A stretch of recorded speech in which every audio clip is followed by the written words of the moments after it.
రంగారెడ్డి జిల్లా యాచారం మండలం గౌరెల్లి గ్రామంలో అయోధ్య రామ జన్మభూమి అక్షింతలు పంపిణీ కార్యక్రమం చేపట్టారు.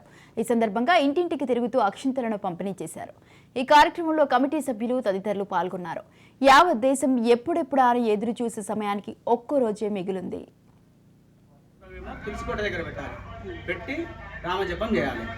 ఈ అక్షంతలు శ్రీరాముని అక్షంతలు దీంట్లో కలుపుకొని వృద్ధి చేసుకొని పిల్లల బర్త్డేలు కానీ ఏమైనా ఆశీస్సులు పెద్దవాళ్ళు చిన్నపిల్లలకి ఇచ్చే ఆశీర్వచనాల గురించి వాడాలి.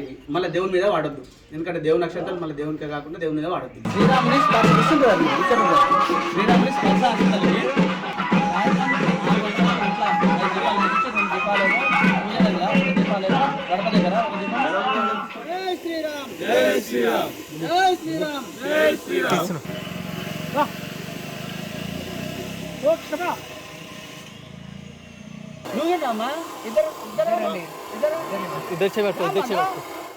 ఈ అక్షంతలు శ్రీరాముని అక్షంతలు దీంట్లో కలుపుకొని